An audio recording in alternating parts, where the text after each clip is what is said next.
No cap, no cap, no cap, no cap.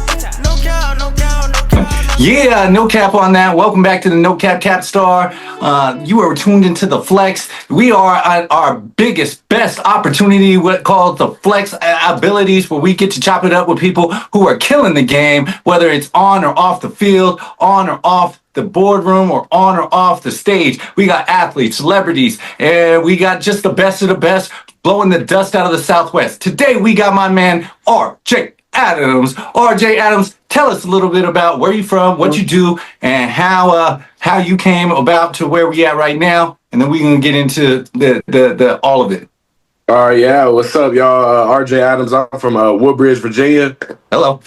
Born and raised, and I'm out here in New Mexico taking the opportunity of this football. I had a lot of stops to get here, but I feel like this is my last stop before I make it to the league. There you go. That's exactly what I'm talking about. My man is a problem, and I'm not talking about off the field. I'm talking about on the field. If you see what he does when it comes to stats and numbers, every school out there has tried to get a piece of my man, and he has a journey to go ahead and tell you a little bit about how he's came here, there, and everywhere. I like to always say putting paid where it ain't or changing the game. Either way, we're going to keep it the same. RJ, why don't you tell us a little bit about your early background? You are from the VA. We're in the Southwest. A lot of people don't even know what the East Coast is like. What's the competition like for high school out there in VA?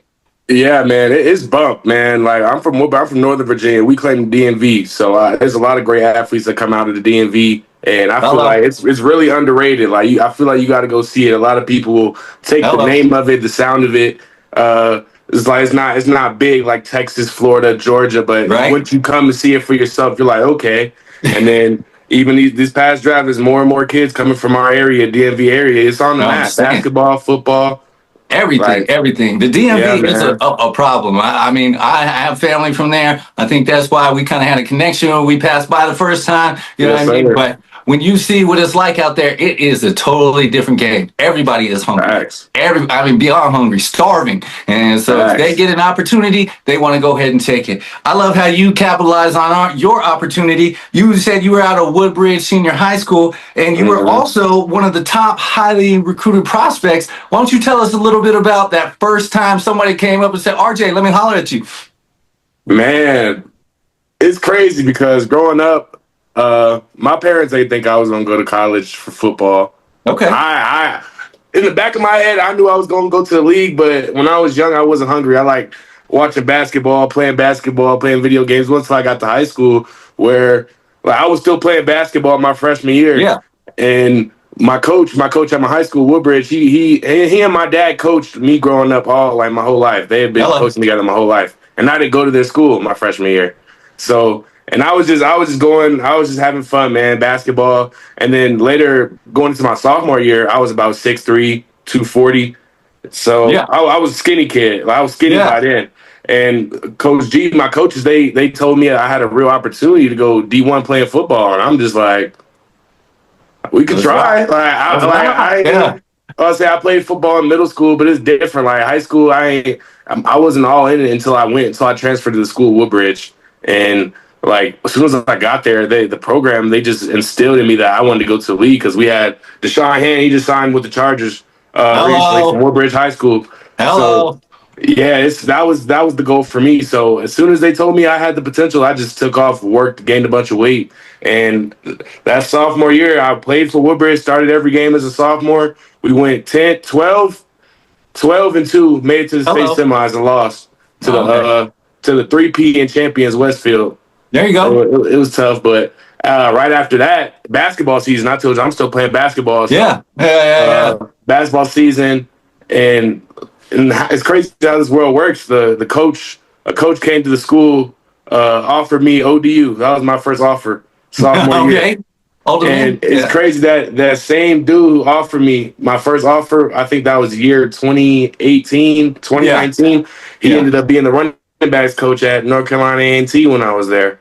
There you go. I ended up going full circle. Like it was crazy, but I got ODU my sophomore year, and still I didn't think I was the best. I didn't think I was that good. I feel like schools offered me off of like my size and my potential of what I could be because I was already athletic, footwork, basketball. Like basketball instilled all that into me. So I feel like I was already ahead of the game in that sort. So I got Maryland. I'm thinking, like, not even, I got Maryland, Charlotte, Liberty, Rutgers, right after I got ODU, just like that, as a sophomore, 1 year of tape. Yeah, world like is I yours. said, I didn't think it was my best year, but I was still hungry, man. My coaches, they instilled the SEC. Like, that's kind of what the people above me, classes above me, we had a guy go to Vanderbilt, LSU. Right. Like, it's like it was instilled that, and so I wasn't there yet. So my junior year, I feel like this is when I'm in my best shape, and like I'm working, I'm working. And after that season, that's when I really blow up. I get offers from Penn State, West Virginia, North Carolina, where else? At Mississippi State, LSU. I got a lot of offers after that, and yeah, man, it was crazy for me because, like I said, it all happened fast, man. And growing up, I wasn't the most athletic kid. I wasn't the best athlete in the little league and stuff like that. So it was crazy when I just blew up like that. You stuck with it though, and I mean, I coach.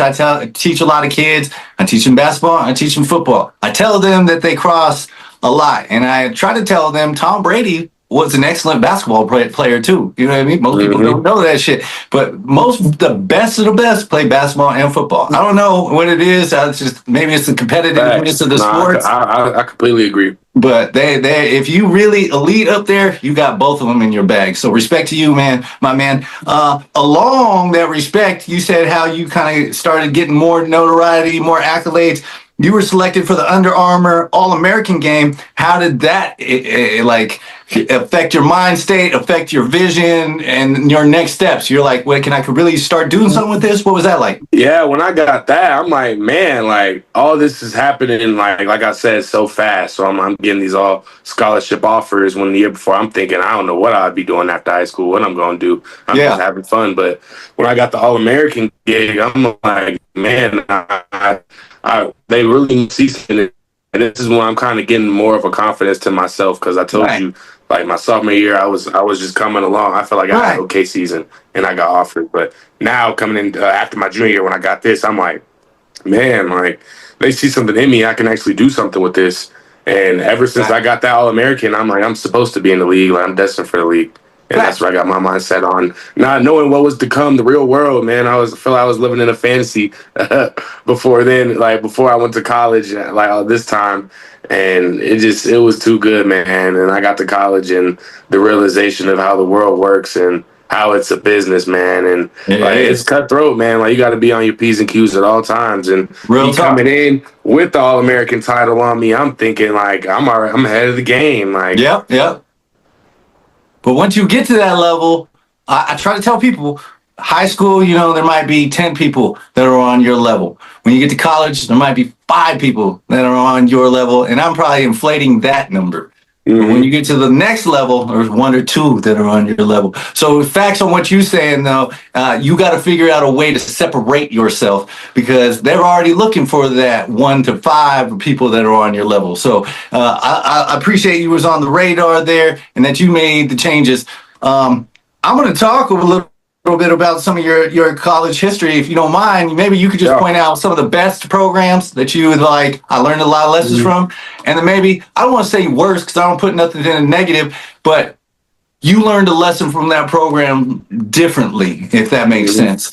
Because I'm gonna surprise you too. There was one thing I didn't tell you, but I'm gonna tell you when we talk about it. Go ahead. All right. I mean, we went through Kentucky, Georgia Tech. These are all big schools.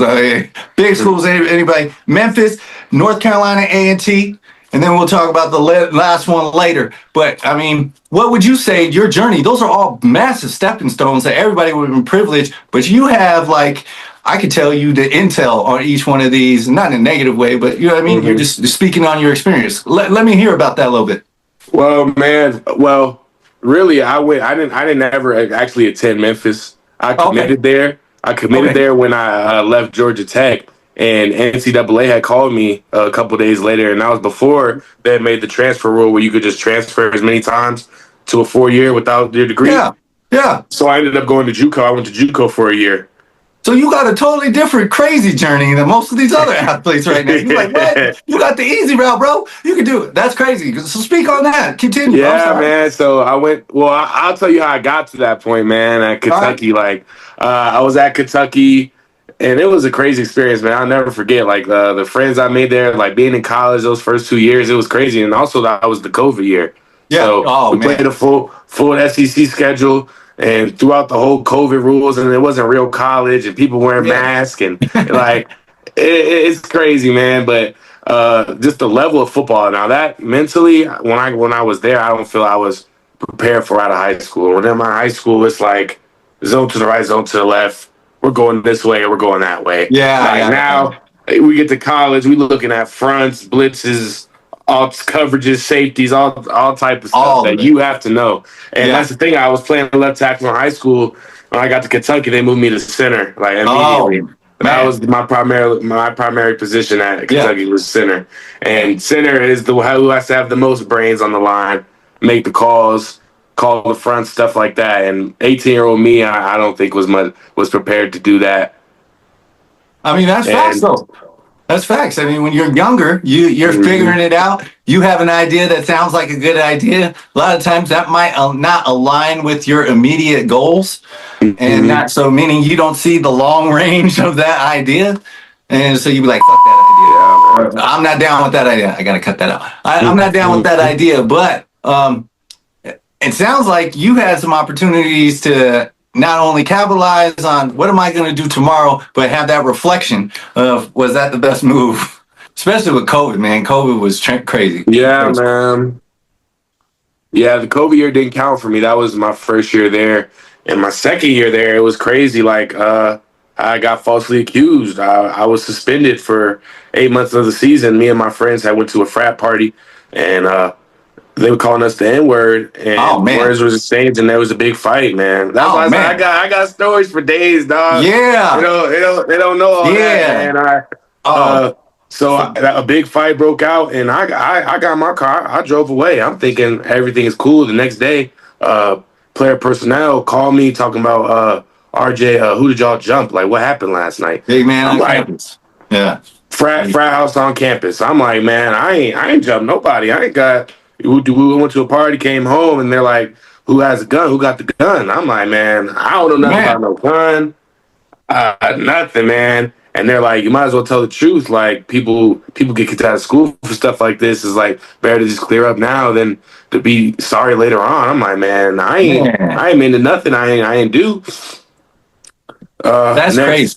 Yeah, and that's the thing. I never got arrested, but the police they came to the facility like a couple days later, and they had told the coaches that these people in the frat, they made a police report based off people's pictures on the roster. Yeah. Oh my gosh. And it was six, and they pointed out six of us. Yeah. Pointed out six of us, man. And at that moment, like I said, we still never got arrested. They gave us a subpoena. That's scary, though. And they had a subpoena for our phones. Yeah, it's a subpoena for our phones, my iPad. They were trying to say that they kicked us out of the party, and then we came back with more of our friends with intentions to fight, which was burglary 1 in Kentucky. Oh, my God. So I had a burglary 1 charge. Oh, my God. So as a freshman at Kentucky, facing 10 to 15 years. I was like, and that's the thing, they had to suspend me because it was a felony case. So it was rough, man. Like I couldn't work out. Like, I think about it all the time now, like how far. Like, it wasn't that long ago, 2021, but I can still remember it. Like, we couldn't practice with the team. I need something to happen. My bad. I need you to profess right now. That ain't had nothing to do with me, Kentucky. You messed up on that one, because that was not me. You know what I mean? They did. Exactly. That's what I'm saying. Yeah, I said eventually they'll know. But when I'm saying it in the moment, it's what's on paper. That it's terrible. That's terrible. It was, and mentally it was crazy, man. Because I never talked to no police. I never got arrested. And but mentally, they're going based off straight. He say, she say. And that's even crazy. The cop, he's saying they have enough evidence to take us in. Yeah. And you're sitting there like, how my dream derailed. because of something that I didn't Derailed. do. I took the high road in the situation, and now I'm I being never held talked to no accountable. police ever, but I had a burglary one charge, man. That is crazy. And it was hard, man. Like I said, I couldn't practice with the team, couldn't go to team meetings. We would just have to go in, work out on our own, eat on our own at the facility, and just go back home. And that's the thing. Mentally, there was really a point in time where I'm thinking, am I ever going to play again? Like, am I about to go to jail? Because we basically lost the preliminary hearing. Like they could have dropped the case at the preliminary hearing, and the judge basically was like trying to get us to confess about a gun that nobody had. Right. Like I said in the beginning, they tried to say there was a gun involved, and there was no gun involved. So we lost the preliminary hearing. They continued the case, and like I said, the weeks just kept piling up, man.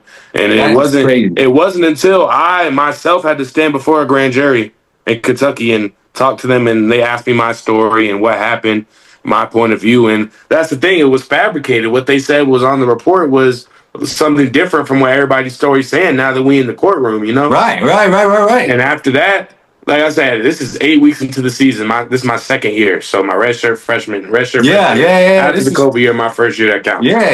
Getting PT. Yep. My man. Yep. So I was suspended those first 8 weeks of that season, and until I stood before a grand jury and I talked to them and I assured them, and like I said, I gave them my background, my family's background, like not like that, like you're not like that, like And then he's like, after I finally talked to the grand jury, they finally dropped my case, and it was six of my friends too, six other my friends, and we all got they're all on the football team too. Well, if anybody did not know, now they absolutely know. RJ Adams is not that dude. He's out there trying to make moves on the field, not trying to fill up on your girl at the frat party. So, real talk. I mean, the grand jury could tell you. Well, it wasn't even like that. They called us niggas in there, man. Oh, man. I've been there. You know what I mean?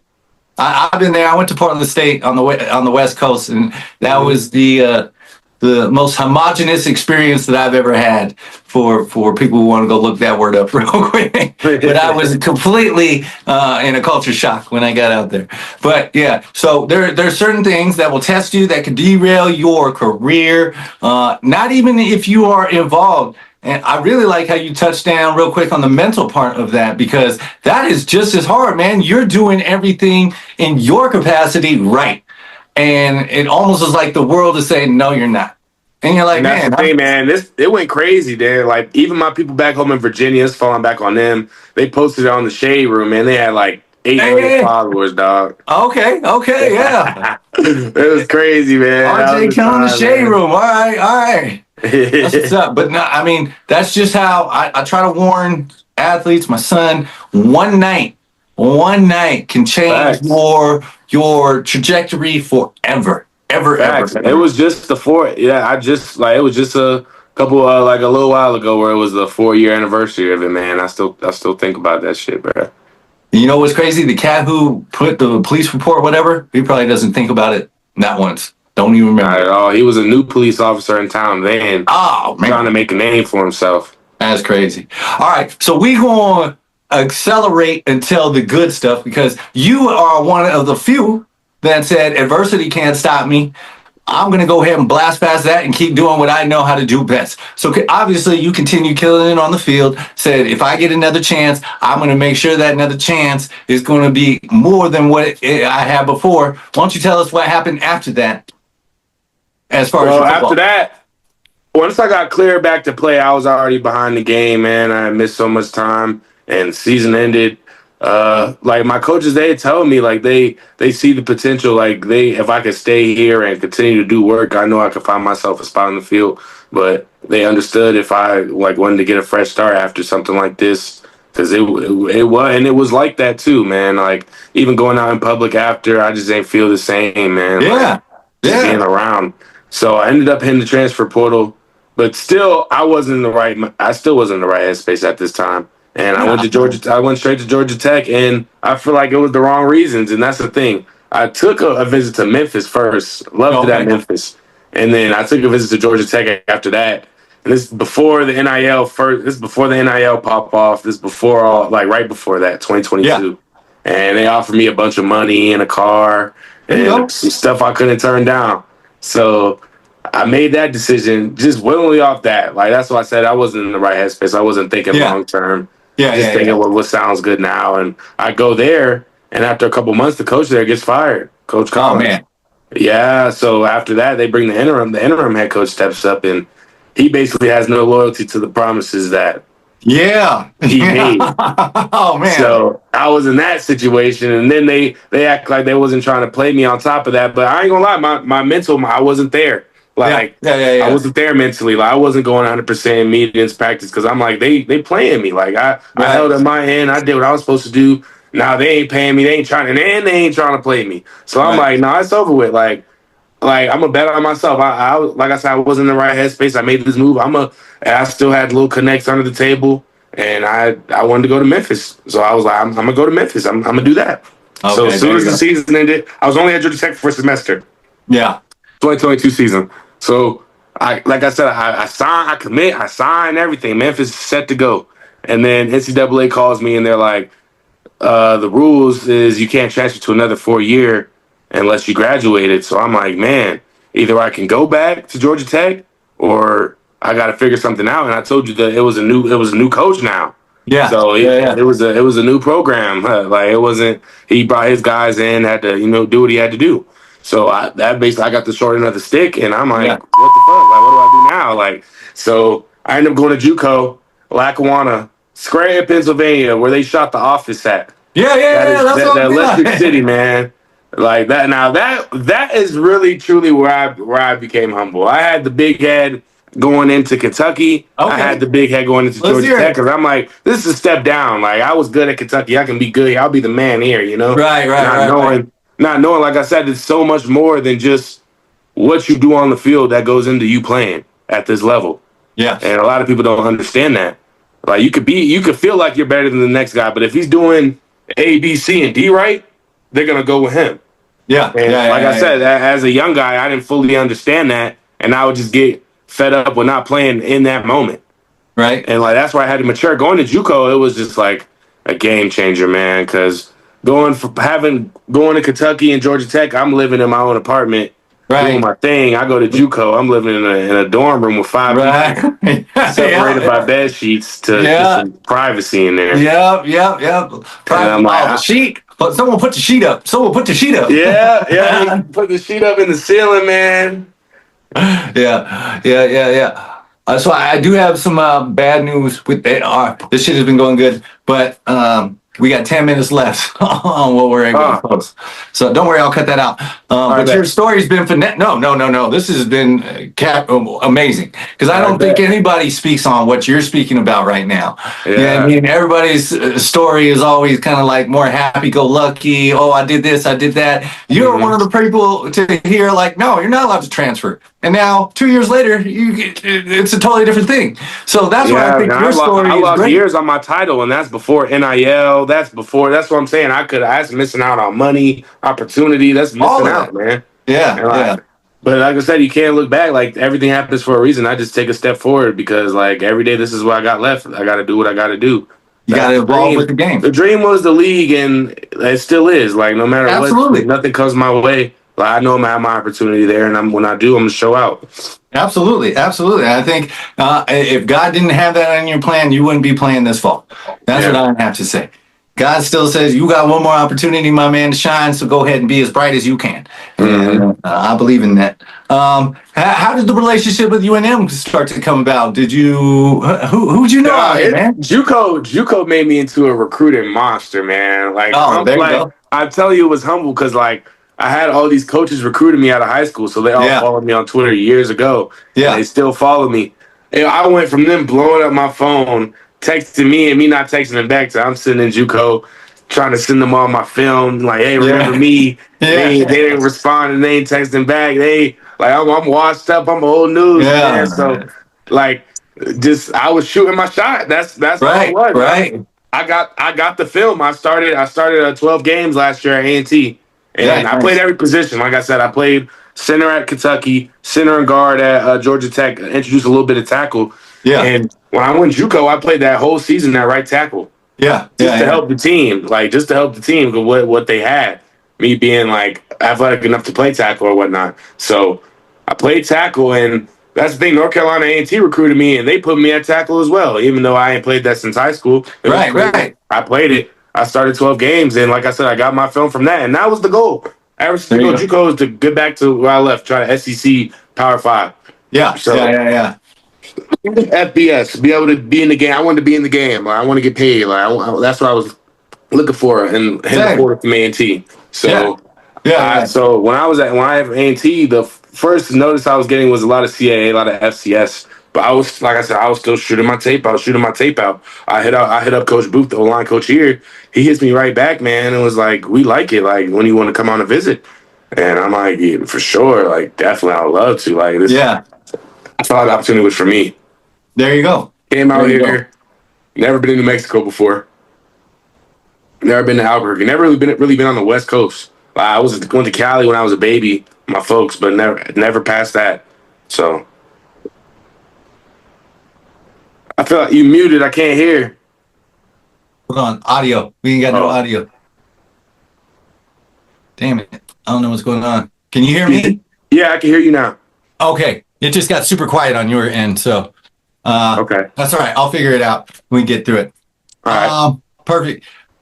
I might chop that up a little bit. I'm going to go into just a couple more questions because Zoom is going to kick us out. That's the only limitation I have is the Zoom that's going to kick us out. Yeah. But your shit is so dynamic, my man. Like, fuck with me afterwards so we can write a book. You need a book, a little short story, a little mini movie or something. Because I think that is like, that story right there is a young black man's life. In so many different instances, because we get an opportunity, then that opportunity snatched from us. Then we have to go dig back down and figure out what is it in me that made me special so I can get back out there. And I see all those things in your story, my man. So if you're open to it, let's develop that. All right, let's see. What advice would you give to a young athlete going up in the future here?